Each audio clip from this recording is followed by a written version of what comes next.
एकदा जमिनीचं किंवा घराचं सेल डीड रजिस्टर झालं की ते कधीच रद्द होत नाही असा तुमचा गैरसमज आहे का? जर तुमची फसवणूक करून बळजबरीने किंवा खोटे दस्तऐवज बनवून सेल डीड केलं असेल तर ते नक्कीच रद्द होऊ शकतं. विशिष्ट निवारण कायदा 1963 कलम 31 नुसार तुम्हाला दिवाणी न्यायालयात सेल डीड रद्द करण्याचा दावा दाखल करण्याचा पूर्ण अधिकार आहे. यासाठी तुमच्याकडे भक्कम पुरावे असणे गरजेचे आहे, जसे की पैशांचे व्यवहार पूर्ण न होणे किंवा सह्यांमध्ये फेरफार असणे. सर्वात महत्त्वाचं म्हणजे फसवणूक झाल्याचे समजल्यापासून 3 वर्षाच्या आत तुम्हाला कोर्टात जावं लागतं. अशाच कायदेशीर माहितीसाठी स्वतःला फ्रॉड पासून वाचवण्यासाठी चॅनलला आता सबस्क्राईब आणि फॉलो करा. तुम्हाला माहिती आहे का, नुसते पैसे देऊन किंवा तोंडी व्यवहार करून तुम्ही कोणत्याही मालमत्तेचे मालक बनू शकत नाही. जमीन किंवा घराची मालकी कायदेशीररित्या एका व्यक्तीकडून दुसऱ्या व्यक्तीकडे ट्रान्सफर करणारा सर्वात महत्त्वाचा दस्तऐवज म्हणजे सेल डीड.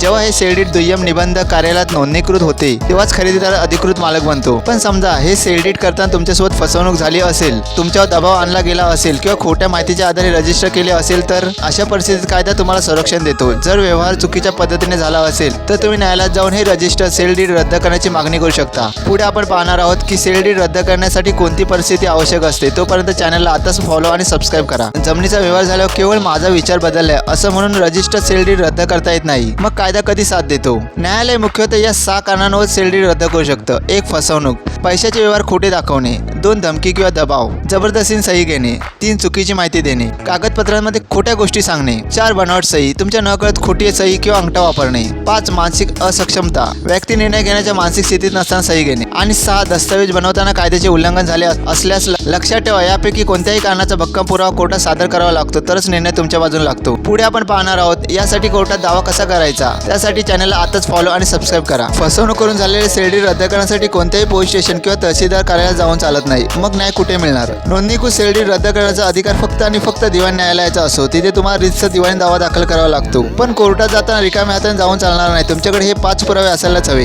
1. त्या सेल डीडची मूळ किंवा सत्यप्रत. 2. मालमत्तेचे जुने मालकी हक्क दस्तऐवज. 3. तुमच्यासोबत झालेली फसवणूक किंवा दबावाचे ठोस पुरावे. 4. व्यवहारात हजर असलेले साक्षीदार. आणि 5. इतर संबंधित कायदेशीर कागदपत्रे. पुढे आपण पाहणार आहोत की कोर्टाचा निर्णय नक्की कशावर अवलंबून असो. त्यासाठी आपल्या चॅनलला फॉलो आणि सबस्क्राईब करायला विसरू नका. तुम्ही सेल डीड रद्द करण्याचा दावा कोर्टात केला, लगेच काम झालं असं होत नाही. कोर्ट निर्णय देण्यापूर्वी कोणत्या 5 महत्त्वाच्या गोष्टी तपासतो. 1. सर्वात आधी कोर्ट पाहतं की सेल डीड कायदेशीर आहे का, म्हणजे दस्तऐवज बनवताना सर्व नियमांचे पालन झालं आहे का. 2. संमती स्वच्छेने दिली होती का, की सह्या करताना तुमच्या कोणता दबाव किंवा भीती दाखवली गेली होती. 3. फसवणुकीचे ठोस पुरावे, तुम्ही केलेले फसवणुकीचे आरोप सिद्ध करणारे कागदपत्र किंवा बँक ट्रान्झॅक्शन रेकॉर्ड्स आहेत का. 4. या व्यवहारामुळे तुमचं नक्की काय नुकसान झालं हे कोर्ट तपासून पाहतं. आणि 5. सर्वात महत्त्वाचं म्हणजे त्या मालमत्तेवर आता कोणत्या तिसऱ्या व्यक्तीचे हक्क निर्माण झाले आहेत का. लक्षात ठेवा, कोर्ट भावनेवर नाही तर फक्त आणि फक्त पुराव्यांवर निर्णय देतं. समजा कोर्टाने फसवणूक झालेले सेल डीड रद्द केले तर त्यानंतर जमिनीचं किंवा घराचं पुढे काय होतं, मालकी हक्क कोणाकडे जातो. सर्वात पहिली आणि महत्त्वाची गोष्ट म्हणजे मालमत्तेचे हस्तांतरण रद्द होते.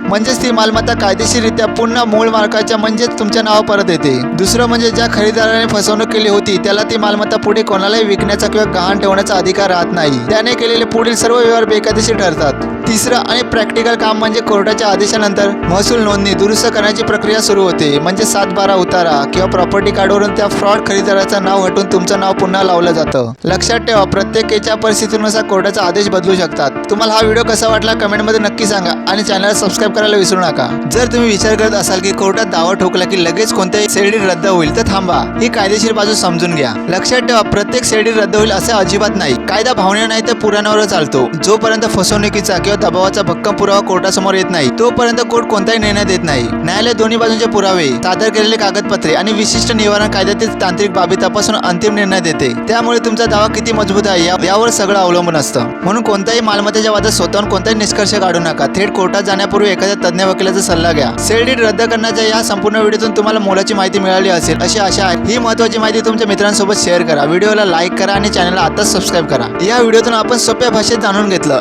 1. सेल डीड म्हणजे काय आणि त्याची कायदेशीर ताकद. 2. फसवणूक, दबाव किंवा खोट्या सहीमुळे सेल डीड कसं रद्द होऊ शकतं. 3. यासाठी फक्त आणि फक्त दिवाणी न्यायालयात दावा दाखल करावा लागतो. 4. सेल डीड रद्द झाल्यावर मालमत्ता पुन्हा मूळ मालकाच्या नावावर कशी येते आणि 7/12 उतारा कसा दुरुस्त होतो. जर हा व्हिडिओ तुम्हाला माहितीपूर्ण वाटला असेल तर व्हिडिओला आता लाईक करा, गरजू मित्रांसोबत शेअर करा आणि लीगल ज्ञान मराठी चॅनलला सबस्क्राईब करायला विसरू नका. तुम्हाला पुढील व्हिडिओ कोणत्या कायद्या विषयावर हवा आहे ते कमेंटमध्ये नक्की सांगा. धन्यवाद. जय हिंद, जय महाराष्ट्र. लीगल ज्ञान मराठी म्हणजे कायदा सोप्या भाषेत.